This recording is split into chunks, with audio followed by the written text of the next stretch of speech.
हा पहिला मुद्दा.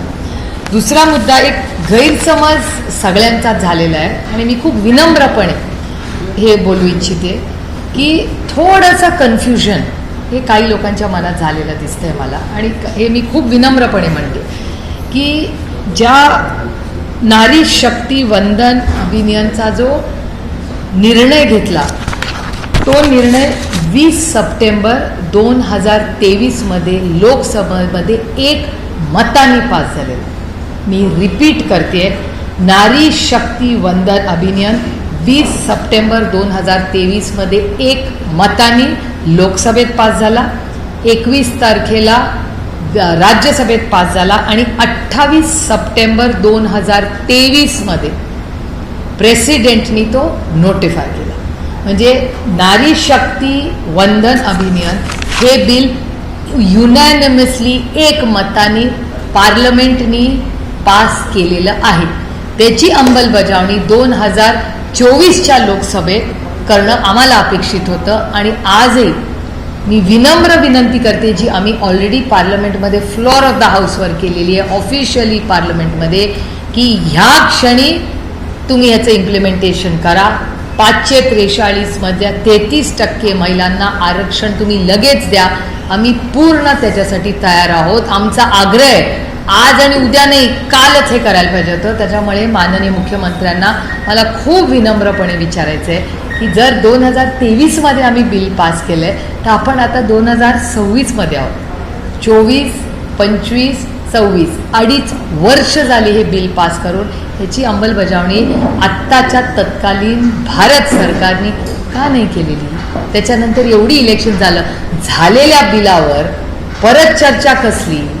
कारण का हे बिल महिला आरक्षणाचं बिल नव्हतंच, हे बिल डिलिमिटेशनचं होतं. त्यामुळे कॉन्स्टिट्यूशन अमेंडमेंट जे करायचं होतं नारी शक्ती 33%च्या आरक्षणाबद्दल, ते आम्ही 3 वर्षापूर्वीच एक मताने केलंय आणि विरोधाचा विषय येतोच कुठे. आणि मुख्यमंत्र्यांचं याच्यापूर्वी ज्यावेळेला राज्यांमध्ये डिलिमिटेशन झालं होतं ते डिलिमिटेशन करून त्यांचे प्रत्यक्ष अंमलबजावणी करण्याला जवळपास 8 वर्षाचा कालावधी लागला होता. 2023ला जे विधेयक पास झालं, सर्वानुमते पास झालं होतं, त्याच्या इम्प्लिमेंटेशनसाठी बराच कालावधी लागणार होता आणि त्यावेळेलाच डिलिमिटेशन सुद्धा करण्यात येईल किंवा जनगणना झाल्यावर हे लागू होईल हे त्यावेळेला 2023ला सांगितलं गेलेलं होतं. मग आता विरोध का करतायत? विरोध 2 गोष्टी. माननीय मुख्यमंत्री त्या डिबेटमध्ये नव्हते, कारण का ते राज्यात होते. आम्ही पार्लमेंटमधल्या डिबेट्सची मी माहिती सांगते तुम्हाला. कारण 2-3 गोष्टी आणि त्यात झालेले बदल तुम्हाला सांगते. ही क्रोनॉलॉजी तुम्हाला माहिती असली पाहिजे. त्यावेळेस असं ठरलं होतं की डिलिमिटेशन आणि सेन्सस ह्या दोन्ही गोष्टी याची चर्चा त्या बिलामध्ये आहे.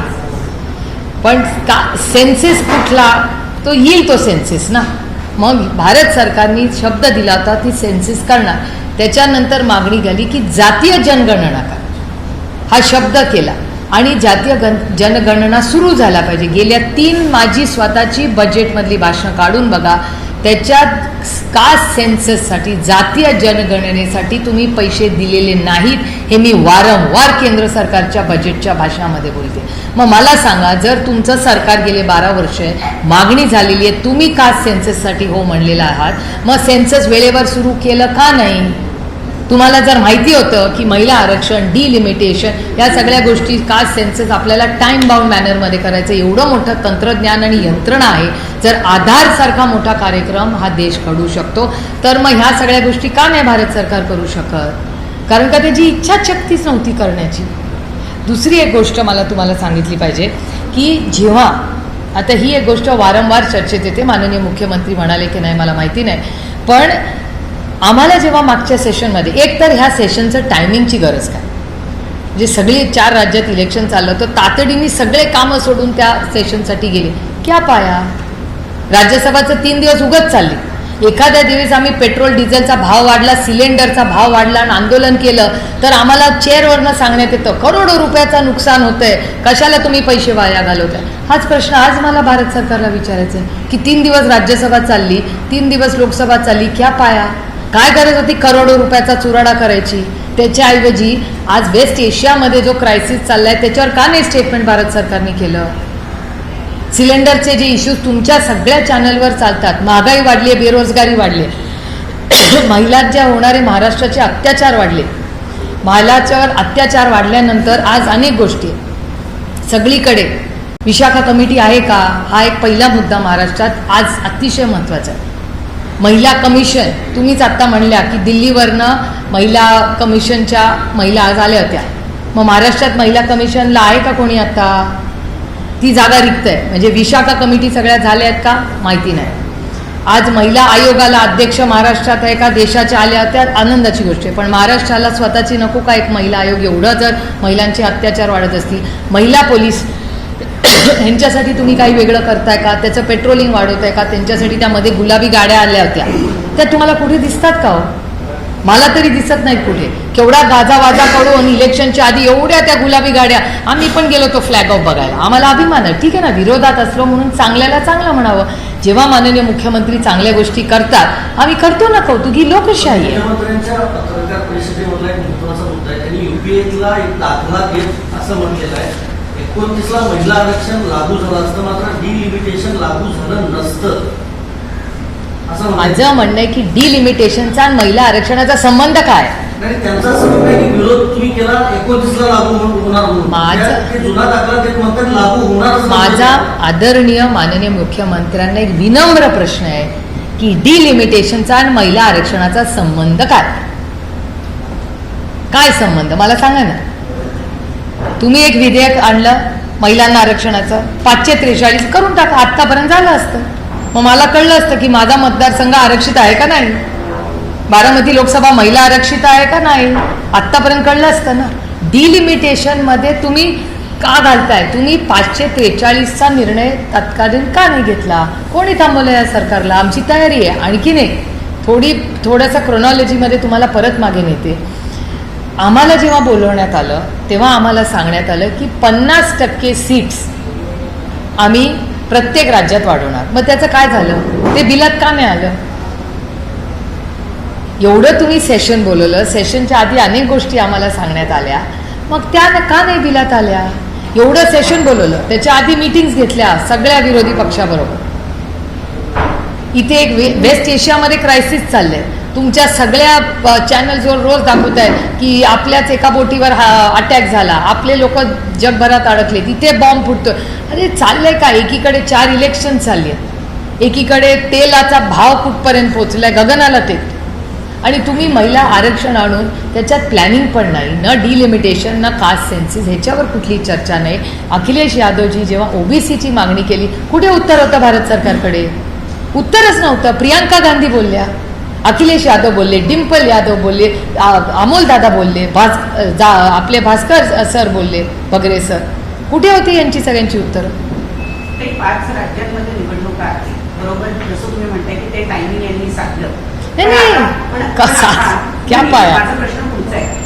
प्रश्न असा आहे की आता हे विधेयक जेव्हा पडलेलं आहे, तर आता विरोधकांची प्रतिमा या 5 राज्यांमध्ये महिला विरोधी करण्यामध्ये, म्हणजे त्यांनी जे जाळं रचलं त्या जाळ्यामध्ये विरोधक आयते सापडले असं तुम्हाला नाही का वाटतं? अजिबात मला वाटत नाही, कारण का आमचा महिला आरक्षणाला विरोधच नाहीये. ते बिल पास झालेलं आहे. तुम्ही काय प्रश्न विचारताय माहितीये का, की मी 12वीला आहे आणि तुम्ही मला सांगताय ताई तुमचे 10वी, तुम्ही 10वीच्या परीक्षेला बसले नाही. अहो, मी 12वीला कशी पोहोचले असते जर 10वीची परीक्षा दिली नसती तर? महिला आरक्षणाचं बिल पास झालेलं आहे. महिला आरक्षणाचं बिल 2023 मध्ये पास एक मताने झालेलं आहे. म्हणजे मी 10वी पास झाल्याशिवाय मी 12वीत कशी जाईन? असं मी अजिबात म्हणत नाही, असं मी म्हणत नाही. माझी तयारी आहे. माननीय मुख्यमंत्री म्हणतील ती जागा, माननीय मुख्यमंत्री म्हणतील ती वेळ, कारण का ते माझ्यापेक्षा जास्त व्यस्त आहेत, त्याच्यामुळे ते म्हणतील ती वेळ विनम्रपणे, आमच्यापैकी कोणीही विरोधक म्हणून नाही, पण देशाला वास्तव कळलं पाहिजे. कारण का महिला आरक्षणाला विरोधच नाहीये ना, बिल पास झाल्या. अहो बाळ, तुमचं 10वी पास झालेलं आहे ऑलरेडी, ते 12वीत गेले आणि 12वीत तुम्ही विचारताय 10वीचं सर्टिफिकेटच नाही. अरे मग मी 12वीत 11वी 12वी केली कशी जर 10वीत? अरे काय विषयच नाही ना, कारण का डिबेटच नाही आहे. जर माननीय मुख्यमंत्री मला म्हणाले तुमचा महिला विरोध आहे, मी म्हणेन अहो आम्हीच एकमताने बिल पास केलं, तुमच्याच सरकारने आमचे आभार मानले. बिल पास करताना जरा डिबेट, महिला आरक्षणाचा बिलचा विषयच नाही आहे, विषय फक्त डिलिमिटेशन बद्दल सीमित आहे.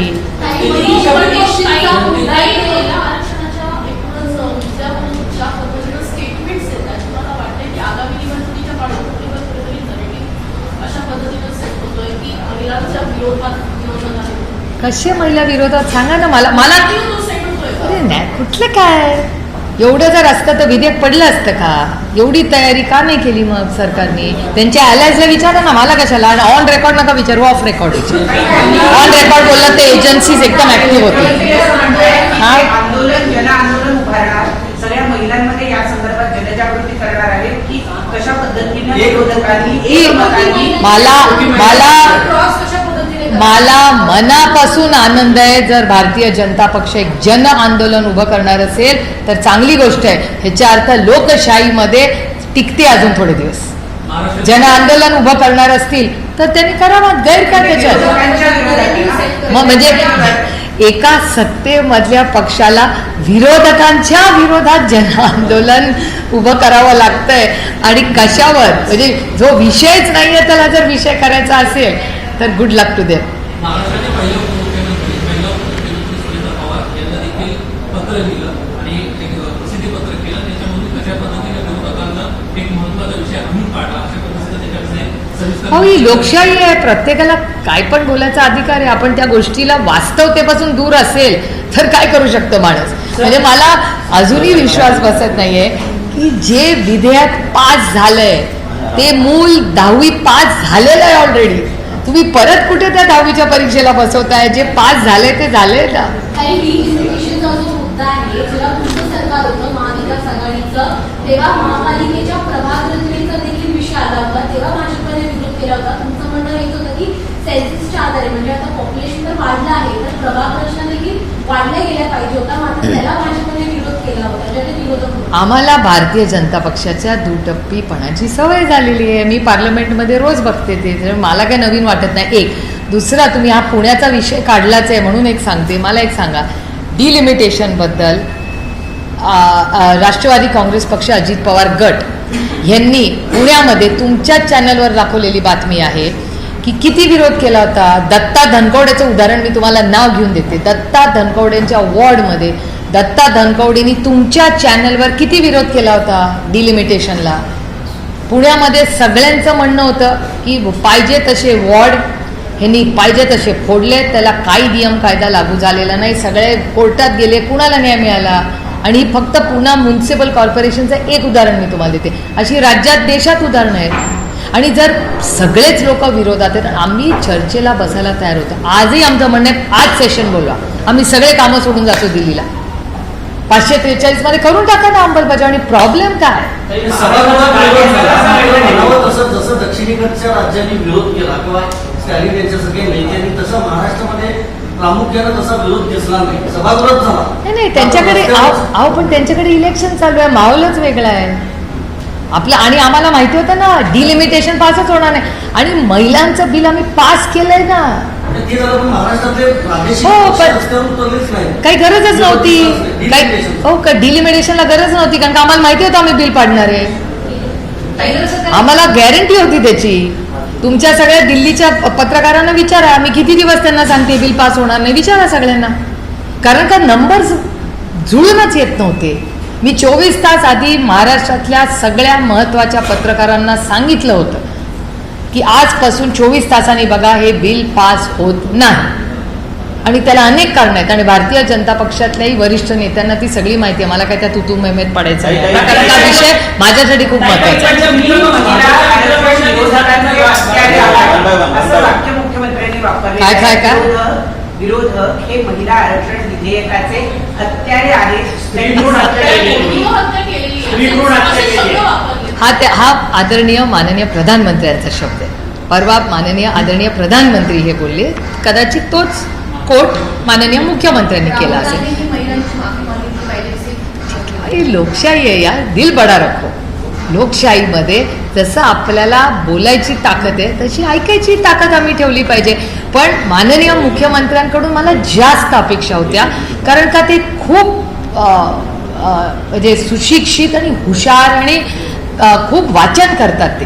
त्याच्यामुळे माझी माननीय मुख्यमंत्र्यांकडून अटॅकची अपेक्षा थोडीशी वेगळी होती, कारण महिला विरोधी आम्ही आहोत किंवा ते दिल्लीवरनं ब्रीफिंग जे सगळ्यांनाच NDAमध्ये दिलेलं आहे त्याच्यात जी नोट असते, कारण का ते एक दिल्लीचं आहे की ते स्वतःचे पक्षाचे लोक आणि मित्र पक्षांना एक टाईप नोट पाठवतात.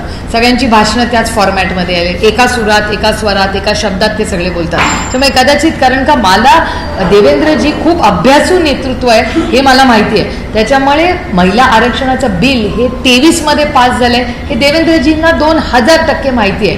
पण कदाचित दिल्लीवरनं जे नोट्स आले असतील, जे प्रेशर आलं असेल की नाही ना पक्षाची आता हीच लाईन आहे ती चालवा, त्याच्यामुळे कदाचित त्यांच्यावर हे प्रेशर येऊ शकतं. 70 कोटी महिलांचा विश्वासघात केला, आणि जो उत्सव तुम्ही साजरा केला तो महात्मा फुलेंच्या विचारांना तिलांजली देणार होता असं वाक्य कोणीतरी होतं. ड्राफ्ट ठीक आहे ना, ते बघा लोकशाही आहे, आमच्यासाठी लोकशाही, त्याच्यामुळे त्यांचा बोलायचा अधिकार आहे. ते आणखीन एक गोष्ट जी माझ्या फोनवर आली त्याच्यात ते असं म्हणाले की सगळी महत्त्वाची पदं ही काँग्रेस पक्षाने कधीच दिलेली नाही महिलांना, असा एक आरोप झाला असं मला वाटतं प्रेसमध्ये. नाही नाही, मी एक लिस्ट तुम्हाला वाचून दाखवते ना. या देशाची पहिली प्रधानमंत्री, prime minister of India Indira Gandhi, महिला. पहिली president of India Mrs Pratibha Patil, Indian National Congress. परत सांगते, prime minister of India first Indira Gandhi, Indian National Congress. President of India first प्रतिभाताई Patil, Indian National Congress. Lok Sabha speaker पहिली Mrs Meera Kumar, Indian National Congress. पहिली महिला मुख्यमंत्री, Indian National Congress, Sucheta Kripalani. पहिली गव्हर्नर महिला, Sarojini Naidu, Indian National Congress. त्याच्यानंतर senior Congress first president of UN general assembly, Indian National Congress, Vijaya Lakshmi Pandit. Prominent role in Quit India movement, Aruna Asaf Ali, महिला. थांबा, त्याच्यात अजून एक माहिती देते. First women's president, Indian National Congress, Annie Besant. First Indian woman president, Sarojini Naidu.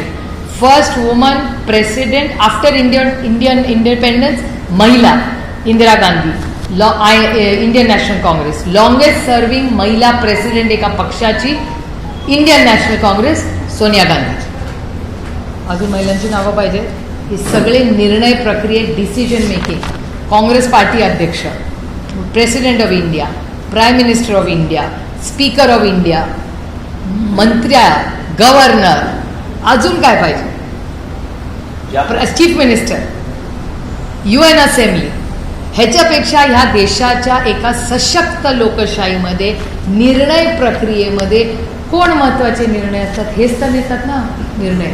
या सगळ्या महिला, कुठलं तेव्हा आरक्षणही नव्हतं, या ओपन कॅटेगरीमध्ये इंडियन नॅशनल काँग्रेसने या सगळ्या महिलांना मोठ्या जबाबदाऱ्या, पदं आणि यशस्वीपणे भारताची सेवा या सगळ्या महिलांनी केलेली आहे. मला अभिमान वाटतो तुम्हाला. आत्ता आपण युद्धात आहोत, जग युद्धात आहे. पाकिस्तानचे 2 तुकडे करायची ताकद ही इंडियन नॅशनल काँग्रेसच्या पहिल्या महिला प्रधानमंत्री इंदिरा गांधींनी करून दाखवली. बांगलादेश हा इंदिराजींनीच केला. ही ती महिलांची ताकद. पहिली प्रेसिडेंट ऑफ इंडिया म्हणून देशामध्ये नाही जगामध्ये प्रतिभाताई पाटील महाराष्ट्राची लेक म्हणून तो अभिमान आपल्याला असला पाहिजे. या सगळ्या गोष्टी कदाचित भारतीय जनता पक्षाला सिलेक्टिव्ह ॲम्नेशिया झाला असेल, असं होऊ शकतं. त्याच्यात काही गैर नाही, हे राजनीती आहे. एवढ्या सगळ्या साऊथकडील 5 राज्यामध्ये निवडणुका कंटक असताना प्रधानमंत्री भाषण देत जात आहेत, सगळीकडे या सगळ्या संदर्भात पत्रकार परिषदा होतात. ठीक आहे ना, त्यांनी यंत्रणा चालवली आहे दिल्लीवरनं, सगळ्यांना सांगितलंय करा. ठीक आहे ना, what is wrong with it. लोकशाहीमध्ये थोडंसं आंदोलन वगैरे. आणि मला आनंद एका गोष्टीचा वाटतोय. आणखीन एक माननीय मुख्यमंत्री म्हणले, ते म्हणजे माझ्या फोनवरचं मी सांगते, जे काय पार्ट्समध्ये मला, मी पूर्ण नाही त्यांचं बघितलं, पण 2-4 महत्त्वाचे मुद्दे जे ऐकलेले हे तर हे महिला प्रक्रिये, मी त्याला डिटेल त्याचं उत्तर तुम्हाला दिलेलं आहे आणि फॅक्च्युअल.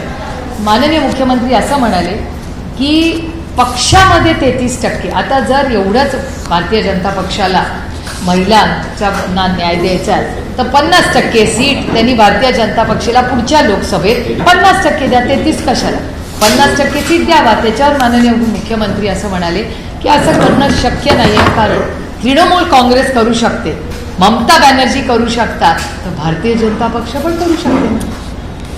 ते आता कळला हा विषय कळला ना तुम्हाला. 33% आरक्षण आम्हाला उगाच नाही म्हणण्यापेक्षा पार्टी विदिन पार्टी द्या तुम्ही. एवढं त्यांचं आंदोलन वगैरे करायचं आहे तर त्याच्यावर माननीय मुख्यमंत्री असं त्यांच्या प्रेस कॉन्फरन्स म्हणले की विरोधात दुसरं कोणी असेल तर अडचण. काय फरक पडतो. एकदा आपण एक मोठा सोशल चेंज करायचा निर्णय जो होगा सो होगा. सत्ता गेली तरी चालेल पण आम्ही आमच्या भारतातल्या महिलांना संधी देणार कम व्हॉट मे. काय हरकत आहे ती लाईन घ्यायला. सगळ्याच पक्षांनी घ्यावी माझं काय म्हणणं नाही. मागणी करायला आम्ही 33% आरक्षण महिलांसाठी ऑलरेडी पास केलेलं आहे. त्याची आम्ही सत्तेत असतो तर आतापर्यंत अंमलबजावणी करून आम्ही कामाला लागलो असतो. कुठल्या सिच्युएशनमध्ये सगळ्या विरोधकांचं एकमत होईल आणि महिला आरक्षण हे 2029 ला लागू होईल. आमचं- त्याचे काय पॅरामीटर असतील असं तुमचं म्हणणं आहे? आमचं ऑलरेडी एकमत आहे. आम्ही 2023 मध्ये बिल पास केलेलं आहे. मी पुन्हा सांगते प्लीज कन्फ्यूज होऊ नका. सिंपल आहे. मूल 12वीत आहे. तुम्ही 10वी पास झालं का नाही प्रश्न विचारताय. 10वी पास झाल्याशिवाय मूल 12वीत जाणार कसं. तसंच 2023 मध्ये आम्ही महिला आरक्षण बिल एक मताने आम्ही सगळ्यांनी हे पास केलेलं आहे. अंमलबजावणी करायचा अधिकार हा सरकार आणि इलेक्शन कमिशनचा असतो. त्यांनी तो तातडीने करावा. आम्ही त्या दिवशीही विनंती केली होती. आज नोटिफाय करून 543 मध्ये करून टाका. It's already done. का सरकार निर्णय घेत नाही मला कळत नाही. तो ball is not in our court. Ball is in government's court. त्याच्यामुळे जेव्हा हे आंदोलन करताय मला ते आंदोलन महिलांच्या बाजूनी नाहीये. ते डिलिमिटेशनमध्ये सीट वाढवत नाहीये. त्याच्यात त्यांचं 2/3 झालं तर मग ते संविधान बदलत शकतील. आपकी बार 400 बार बदलेंगे संविधान. हे त्याच्या मागचं मोठं षडयंत्र आहे.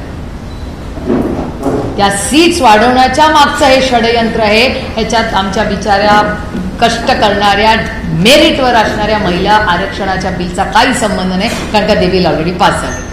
ताई तुम्ही सर्व विरोधक निवडणूक आयोगाने त्यांच्या विरोधामध्ये त्यांना कुठे हटवलं पाहिजे यासाठी सर्वजण एकत्रित त्याची माहिती समजली आहे. यावर तुमचं मुख्यमंत्र्यांचं महत्त्वाचं स्टेटमेंट आहे की तुमचं जर ऐकत नसेल तर तुम्ही त्या सर्वांना बाजूला करण्याचा प्रयत्न करताय. आरबीआयचे गव्हर्नर असेल सर्वोच्च न्यायालयाचे जज असतील ही कुठेतरी एक अर्बन नक्षल मानसिकता आहे. आरबीआयच्या गव्हर्नरचा आणि आम्ही विरोध करायचा संबंध कुठे. कोणी कधी केलाय आरबीआयच्या गव्हर्नरचा. उलट बरं झालं तुम्ही हा प्रश्न वेधला. मला आश्चर्य वाटतंय माननीय देवेंद्रजी हे कसं बोलले. कारण का देवेंद्रजींना नक्कीच माहिती आहे की त्यांच्या सरकारच्या काळात अनेक आरबीआयच्या गव्हर्नरनी राजीनामे दिले. कोणी त्यांना जा म्हणून म्हणलेलं नाही. राजीनामे दिलेत कारण का पॉलिसी पॅरालिसिस हा आरोप मी करत नाहीये. हा गव्हर्नरांनी केलेला आहे. त्याच्यामुळे मला आश्चर्य वाटतं की माननीय मुख्यमंत्री असं कसं म्हणायचं. कारण का आरबीआय गव्हर्नर आफ्टर गव्हर्नरांनी राजीनामा या सरकारमध्ये दिलाय. आम्ही कधी मागितलेला नाही. एक ज्युडिशरीबद्दल आमच्याकडून कधीही चुकीचं वर्तन झालेलं नाही. आमची एवढीच मागणी की ज्या जजच्या घरामध्ये नोटा सापडल्या त्याच्यावर या सरकारने काय ऍक्शन घेतली एवढीच आमची मागणी. जी फक्त आमची नाही आहे सामान्य जनतेची मागणी आहे. आणि तिसरं तुम्ही जे इलेक्शन कमिशनचं म्हणताय इलेक्शन कमिशनचा सगळ्यात मोठा विक्टिम महाराष्ट्र आहे. ज्या पद्धतीने 2 पक्ष फोडले कागदपत्र आमच्या बाजूनी असताना बाळासाहेब ठाकरे हयात असताना ज्या पक्षाची स्थापना त्यांनी केली हयात असताना माझ्यानंतर हा पक्ष उद्धव बाळासाहेब ठाकरे बसणार हे त्यांनी सांगितलेलं असताना उद्धवजींना त्या पदावर बसून बाळासाहेब जायच्या आधी हा निर्णय झालेला असताना ज्या पद्धतीने जो पक्ष उद्धवजींकडून काढून घेतला ती केस मी पाहिली ना. आणि आमचंच बघा ना आदरणीय पवार साहेब स्वतः संस्थापक आहेत. सगळे कागदपत्र आमच्या बाजूने असं असतानाही राष्ट्रवादी काँग्रेस पक्षाची विभाजणी केली. 2 पक्ष केले. 2 पक्ष करत असताना चिन्ह त्यांना ज्यांनी पक्षांनी स्थापना केली त्याला रस्त्यावर टाकला. त्याला काय देणार नाही सांगितलं. त्याला कोर्टात उभं केलं. काढून टाकलं. 80 वर्षाच्या माणसाला सांगितलं नाही तुम्ही कुछ नाही किया. त्यांना पक्षातून काढून टाकलं. त्यांना लिगल नोटिसेस पाठवल्या. त्यांच्याकडून ज्या माणसांनी स्थापन केला पक्ष त्याला हद्दपार केलं. ही कुठली लोकशाही. मग राज ठाकरेंनी केलेलं जास्त योग्य नाही का. त्यांचं नाही पटलं त्यांनी पक्ष काढला. वेगळी लाईन घेतली, ठीक आहे ना. पण इलेक्शन कमिशनमध्ये आम्हाला न्याय मिळाला का? मला सोडा, ज्या माणसांनी उभा 6 दशक या महाराष्ट्रात आणि देशात काम केलं त्या शरद पवारांना इलेक्शन कमिशननी न्याय दिला का? 80व्या वर्षा माणसांनी शून्यातून विश्व उभं केलं. त्यांचा कोण काका मामा आमच्यासारखा नव्हता. ते परिवारवाद नाही आहेत. आम्ही सगळे दादा आणि मी परिवारवाद आहे. आणि मी दादा असतानाही म्हणायचे की दादा आणि मी परिवारवादचे प्रोडक्ट्स आहोत. पण शरद पवार इज नॉट परिवारवाद. शरद पवारांनी शून्यातून विश्व उभं केलं आणि शून्यातून विश्व उभं केलं आणि त्याच 80 वर्षाच्या योद्ध्याला यांनी पक्षातून काढलं, नोटिसेस पाठवल्या. का नाही आम्ही इलेक्शन कमिशनचा विरोध करणार? आम्हाला न्यायच नाही मिळाला. कारण आम्ही कोर्टात, आजही आमची केस चालली आहे. आमची कुठली व्यक्तीबरोबर लढाई नाहीये. आज आमच्याकडून पक्ष काढला, उद्या त्यांच्याकडून काढतील. हा अन्याय आमच्यावर झाला तर कुणावर होऊ नये तेवढ्यासाठीच सीमित आमची लढाई.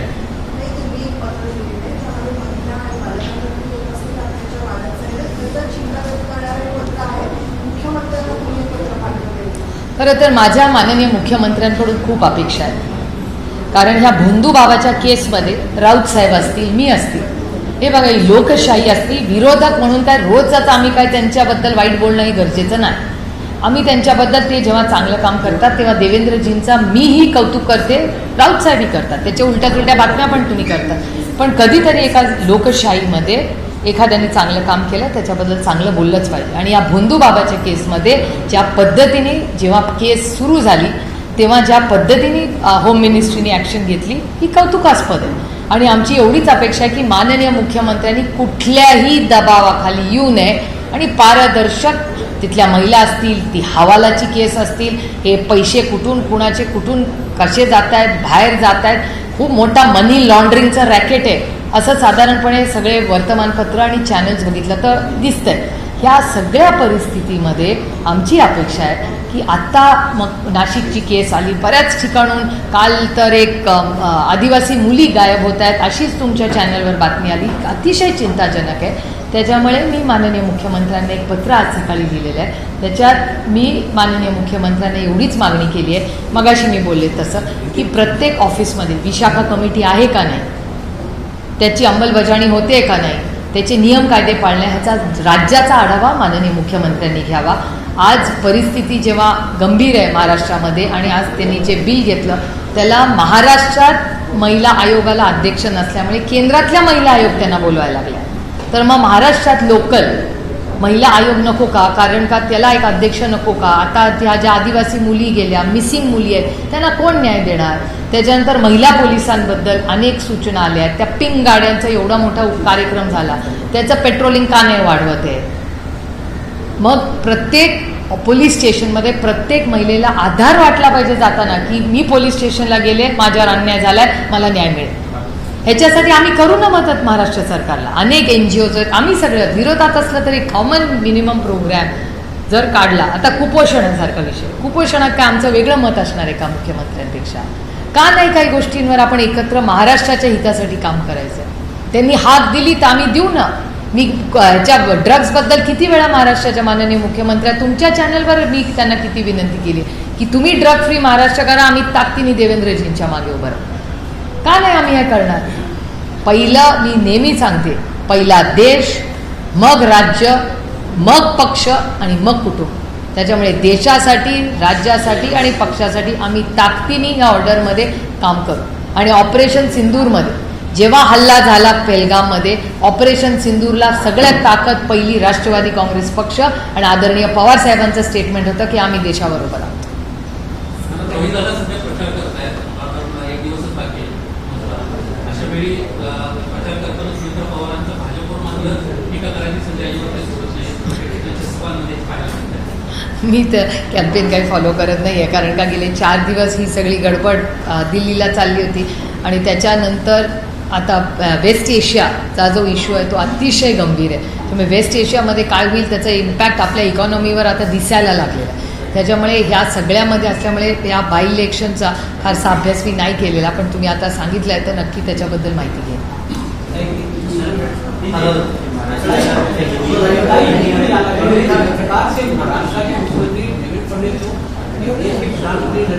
मोबाइल डाउन, मोबाइल, मोबाइल, नहीं आपको महिला विरोधी केला जाते? मुझे आश्चर्य लगा क्योंकि महाराष्ट्र के मुख्यमंत्री जी बहुत विद्वान हैं और उनका अनुभव भी बहुत ज़्यादा है, तो मुझे आश्चर्य लगा उनका स्टेटमेंट देख के, क्योंकि महिला विधेयक ये 2023 में पास हो चुका है, उसको सिर्फ इम्प्लीमेंट करना है।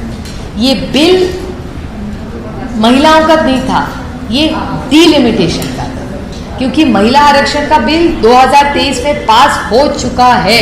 वो 24 में भी कर सकते थे आरक्षण, आज भी कर सकते, किसने रोका है? हमने डिबेट में भी कहा कि आज भी आप इम्प्लीमेंटेशन करना चाहते तो हम रात देर तक यहाँ बैठने के लिए तैयार है, चलिए। और हमने तो एक मत में पास किया 2024 में, हम भैया 26 में बैठे हुए। इसका जवाब सरकार को ही पूछना पड़ेगा। नहीं, ओवरऑल उन्होंने जो वायदे हमें पहले किए थे, पिछला जो सेशन हुआ उसमें जो बात हुई थी महिला आरक्षण के बारे में या सीट बढ़ाने के बारे में, वो कुछ बिल में था ही नहीं। तो सरकार कह कुछ रही थी और बिल में कुछ और ही लाया उन्होंने, तो ऐसे कैसे चलेगा? ये देश संविधान से चलता है, किसी के मन मर्जी से नहीं चलता। सर, मुख्यमंत्री लगातार ये लॉजिक दे रहे हैं कि अगर 2023 का पूर्ण रिजर्वेशन बिल लागू किया गया तो 2029 तक सेंसस पूरा नहीं होगा, और इसी कारण 2011 के सेंसस के अनुसार वो बिल अमेंड करना चाह रहे हैं, जिसके विरोध से विपक्ष हत्या कर रहा है महिला सहभागी की लोकतंत्र में। देखिए, वो हमारे विरोधक है, उनको तो ये कहना ही पड़ेगा ना, बेचारे मुख्यमंत्री जी क्या कर सकते हैं? वो ये सब दिल्ली में हुआ है, उनको शायद मुख्यमंत्रियों को शायद बताया भी नहीं गया होगा कि दिल्ली में क्या हुआ, उनको शायद पहले बताया नहीं होगा कि डिलिमिटेशन का बिल उसमें डाल रहे, क्योंकि हमें तो नहीं बोला था, क्योंकि हमने तो बिल पास कर चुके, हमने 23 में बिल पास कर चुके, तो इम्प्लीमेंटेशन आज नहीं कल भी कर सकती है सरकार, पहले भी कर सकती थी, 24 में भी कर सकती थी, करना चाहती थी तो क्यों नहीं किया भारत सरकार ने? सेंसस की प्रक्रिया में किसने रोका है? बजट में क्यों नहीं दिया उन्होंने पहले? और प्रक्रिया में हमने कास्ट सेंसस भी मांगा है, तो इतने दिनों से क्या कर रही है फिर भारत सरकार? क्यों नहीं कास्ट सेंसस किया? बजट देखिए आपने 3 साल में, 3 साल में कितना कम बजट सेंसस में। अगर ये सरकार कास्ट सेंसस सीरियसली करना चाहती थी, जातीय गणना करना चाहती थी, तो पहले क्यों नहीं किया? इतना डिले क्यों है?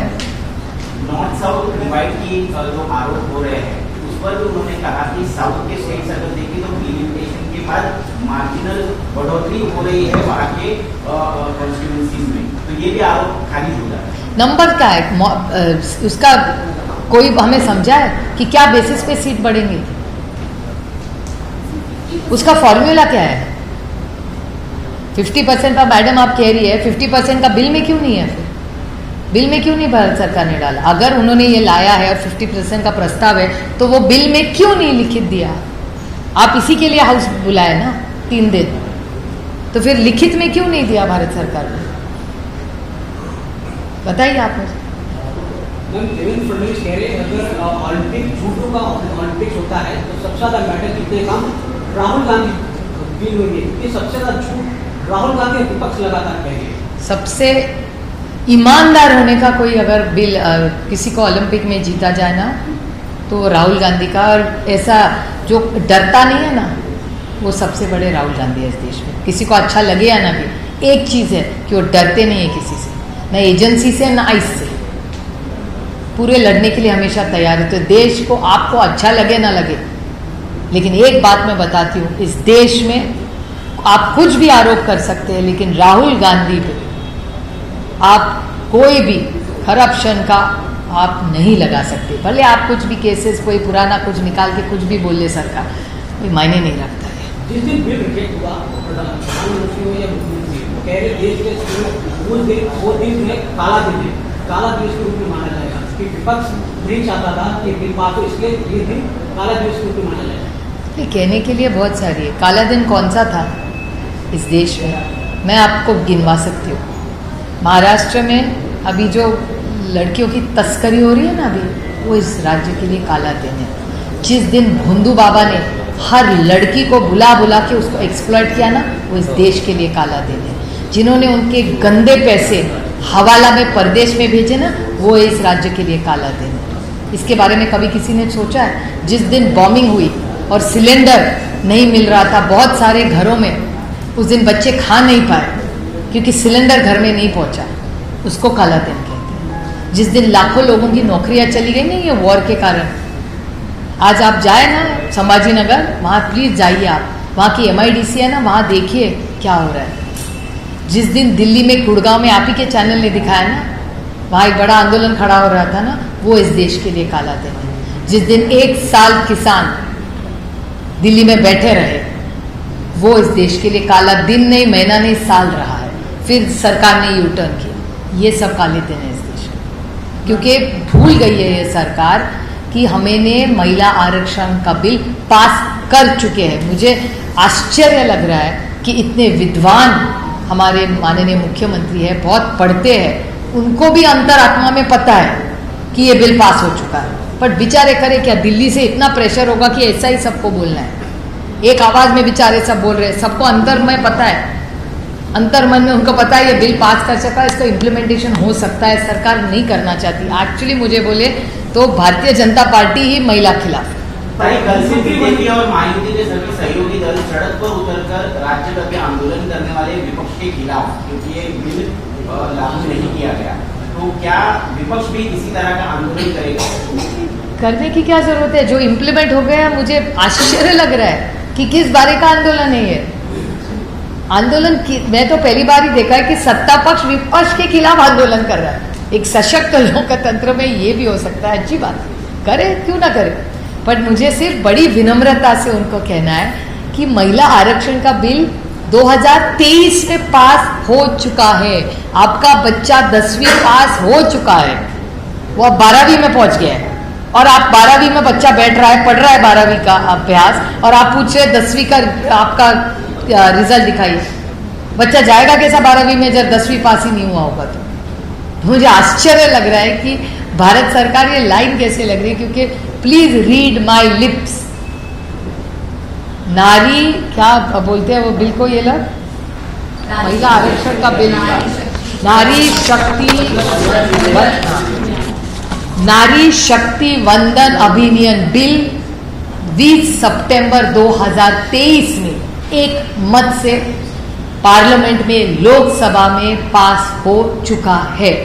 21 सितंबर 2023 में राज्यसभा में पास हो चुका है, और 28 सितंबर 2023 में उसको प्रेसिडेंट ऑफ इंडिया ने नोटिफाई किया है। तो 2023, 24, 25, 26, 2.5 साल पहले नारी शक्ति वंदन अभियान एक मत से इस देश में पास हो चुका है, 2.5 साल पहले। लेकिन वही मुख्यमंत्री भी कह रहे हैं कि 2023 में 21% नंबर नहीं था, इसलिए आपने समर्थन दिया और बिल पास है। एक मत से हुआ ना, विरोध तो कर सकते थे ना, किसने रोका था? आप सोचिए, थोड़ा थोड़ा आप क्रोनोलॉजी देखिए। इस देश में पहला आरक्षण कौन से राज्य ने दिया? वो जिस राज्य में आप बैठे ना, महाराष्ट्र ने दिया। कांग्रेस की सरकार थी और एक मत से वो बिल पास हुआ था। आदरणीय शरद चंद्र पवार राज्य के मुख्यमंत्री थे, तब 2 पार्टियां नहीं थी, एक ही कांग्रेस थी। इंडियन नेशनल कांग्रेस की सरकार ने महाराष्ट्र में ये बिल पास किया हुआ है। मुख्यमंत्री देवेंद्र फडणवीस ने ये चैलेंज भी दिया, ओपन चैलेंज, कि कोई भी विपक्ष की महिला मेरे से आके इस बात पे डिबेट करे। महिला क्यों करे? पुरुष भी कर सकते हैं। महिला इसमें भी क्यों, जेंडर में? खासतौर पर महिला हो या पुरुष, इसमें भी विभाजन करेंगे अभी माननीय मुख्यमंत्री जी। हमारे पार्टी के सब पुरुष को भी चाहते हैं कि महिला आरक्षण मिले, बट अगर मैं बड़ी विनम्रता से कहना चाहती हूँ कि माननीय मुख्यमंत्री जी वो मेरे से ज़्यादा व्यस्त है, वो जहाँ कहेंगे मैं खुद पहुँच जाऊँगी और एक अच्छी चर्चा हो सकती है, जहाँ उनकी अगर कुछ गलतफहमियाँ हो भारत सरकार के बारे में, तो मैं बड़ी विनम्रता से फैक्चुअल पोजीशन जो हुई है, जो पार्लियामेंट में हुआ है, जो भारतीय जनता पार्टी से मेरी भी बात हुई है, हमें क्या कहा गया, हमें क्या कहा गया और बिल में क्या आया, मैं बड़ी विनम्रता से दिल्ली की सारी बात माननीय मुख्यमंत्री से बड़ी विनम्रता से मैं उनको कभी भी कह सकती हूँ जब उनको टाइम हो। मैम, आपने महाराष्ट्र के मुख्यमंत्री को पत्र लिखा है, पत्र किस विषय में, क्या आपने अपनी मांग की?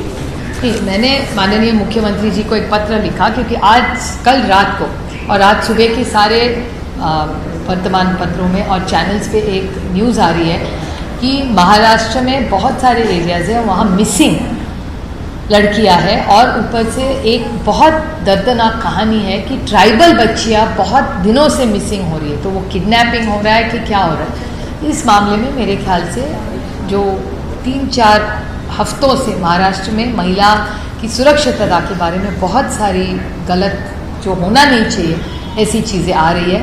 तो मेरी उनसे गुजारिश है कि 3-4 चीज़ें माननीय मुख्यमंत्री जी को हमारी सबकी विनती है कि राजनीति तो चलती रहेगी, राजनीति की बात नहीं है, लेकिन पहले विशाखा कमेटी सारी, उसका एक पूरा एक महाराष्ट्र के मुख्यमंत्री ने सबको आदेश देना चाहिए कि हर ऑफिस में, भले वो सरकारी हो या प्राइवेट हो, विशाखा कमेटी होनी चाहिए, उसका इम्प्लीमेंटेशन होना चाहिए, उसको स्ट्रेंथन करना चाहिए।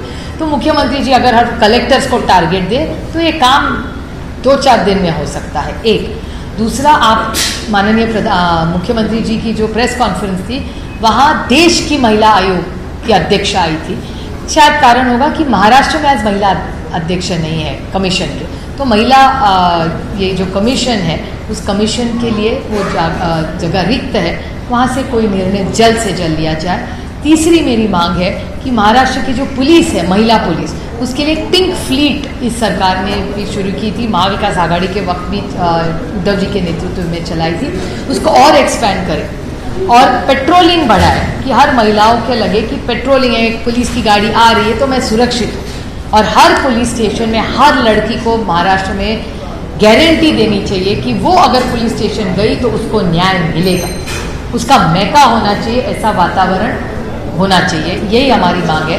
और इसके लिए भले NGOs हो या पॉलिटिकल पार्टी हो, राजनीति चलती रहेगी। इस मामले हम लोग बिल्कुल राजनीति नहीं लाना चाहते।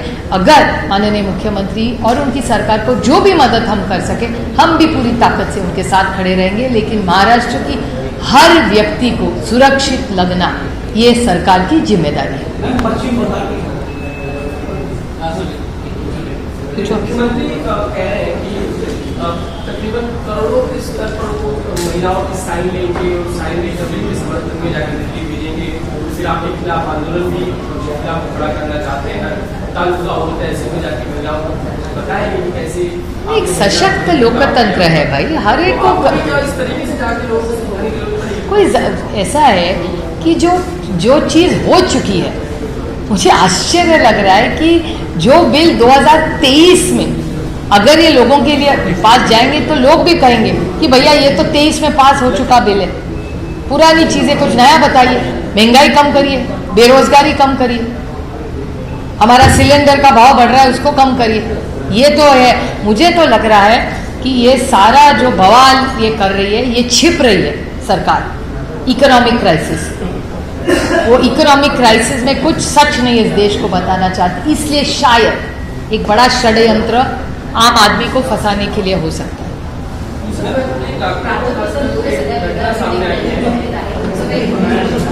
नाही, माझा अनेक दिवस मी प्राजक्ता तनपुरेंची अनेक वेळा बोललेले आहे, त्यांच्याशी माझं मागच्या आठवड्यातही बोलणं झालं होतं। तेव्हा त्यांनी मला असं सांगितलं होतं की ते इलेक्शन आत्ता लढू इच्छित नाही आणि त्यांचं काही चर्चा झाली तर आत्ता मी लढणार नाही असं त्यांनी मला सांगितलं होतं आणि पुढे आपण एकत्र काम करत राहू असं प्राजक्ता तनपुरे स्वतःच मला म्हणलेले आहेत। आणि मागच्याच आठवड्याची गोष्ट आहे, त्याच्यानंतर मी 4-5 दिवस दिल्लीला त्या कामात होते, त्याच्यामुळे बाकी माझ्याकडे काही नाही। मला माहितीप्रमाणे प्राजक्ता तनपुरे विधानसभा यावेळेस लढणार नाहीत आणि ते कुठेतरी त्यांच्या फॅमिलीवर सुट्टीला जाणार होते मध्ये 4 दिवस तर ते काहीतरी त्यांच्या घरात ते प्लॅन होता असं माझ्या पण आज चर्चा आहे की आजच्या मुख्यमंत्र्यांच्या राहुल येथील सभेमध्ये ते पक्षप्रवेश करतील भाजप, असं चर्चा आहे।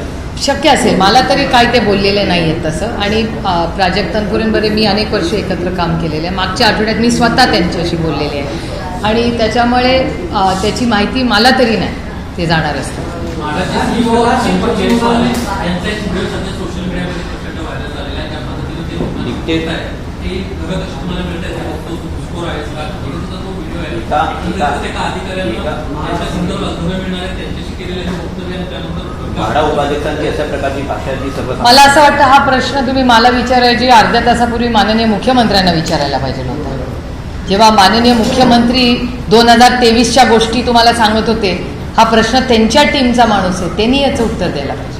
नाही, सर. कारण का हे माननीय मुख्यमंत्र्यांनी, त्याच्यामुळे तुम्ही मला जो प्रश्न विचारलाय तो मी तुमच्या माध्यमातून माननीय मुख्यमंत्र्यांना विनम्र विनंती करते की असं हे व्हिडिओ एक व्हायरल आलेला आहे, तर तुम्ही त्याचं कृपा करून स्पष्टीकरण द्यावं. हे सरकारी अधिकारी सामान्य माणसासाठी जबाबदारी असतात. ते ज्या प्रकारे जायस्वाल वागतायत 2023च्या इतिहासात आणि लोकांना चुकीची माहिती द्यायच्या ऐवजी वास्तवतेत जगून महिला आरक्षणाचं बिल जे पास झालेलं आहे त्याची अंमलबजावणी तातडीने करा. आणि जयस्वालजी जे बोलता आहेत तो व्हिडिओ माननीय मुख्यमंत्र्यांच्या एफिशियंट ऑफिसनी नक्कीच त्यांना दाखवला असेल, तर त्याच्यावर त्यांनी काहीतरी ॲक्शन तातडीने घेतली पाहिजे, एवढी आमची अपेक्षा. Go ahead. Don't get bullied by others. The delegation aspect of the rural supervision bill, or the legislation at the parliament. The women's bill has nothing to do with the delimitation. These are two separate issues. We have already passed the Mahila Arakshan bill in 2023. It is already passed by Government of India, by the Parliament of India, which is the supreme authority in a democracy. So that bill is already passed. So where's the question? But the government is alleging that the opposition. Government can say what they want. Factual. What is factual? The progress of the nation. That's the allegation. In a democracy, everybody has a right. It will be interesting to watch a government of time protesting against opposition. This is an interesting. This makes us feel good about our vibrant democracy. We are going to. Government should, with full humility, accept that they didn't have the numbers to push a delimitation bill, which they have failed, and they have not kept their word. Challenge the opposition. We are happy to debate or discuss. Why debate? We are happy to discuss. We are already finished debating in Parliament. We are happy to tell him maybe he is unaware of the factual situation which happened in Delhi. Maybe he is not fully informed by his team. If given a chance from the party, who Anybody he wants, a place he wants, a time he wants. With full humility, we will be happy to brief him on what happened in Delhi. apart from that, the last question from my side. It's like the party is going to say a protest against the opposition tomorrow. Yeah, because it's a false allegation. The bill is passed. Please read my lips. The Mahila Arakshan bill is passed in Indian Parliament on 20th of September 2023 in Lok Sabha. It's passed in Rajya Sabha on 21st of September 2023, and it's notified by the President of India on 28th of September 2023. That is 12 plus 12, 24 plus 6. How much is that? 30 months ago we have passed it. So we have already passed the bill. Now we are talking limited of delimitation. I, with full humility, think that possibility. Bharatiya Janata Party is a very intelligent party. I am so surprised that they are confused between Mahila Arakshan and delimitation. I have written a letter to the Honorable Chief Minister because crime against women has gone up and it's very, very alarming. The number of missing women in Maharashtra is escalating. Tribal girls there's a huge exploitation. So I think it's very alarming, and the Chief Minister of Maharashtra needs to step in.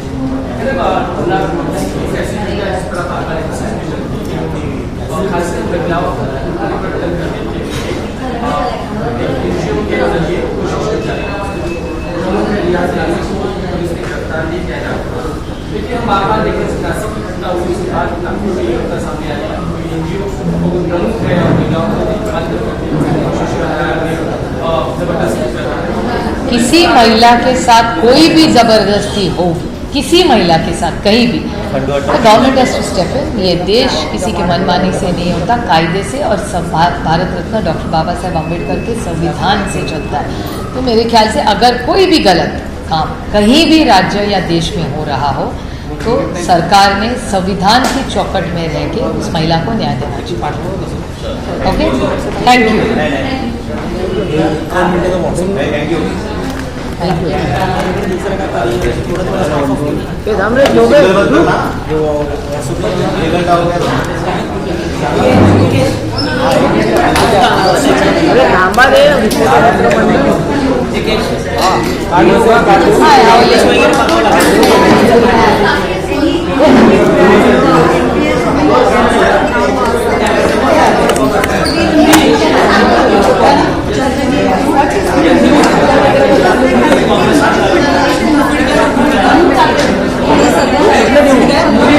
Thank you.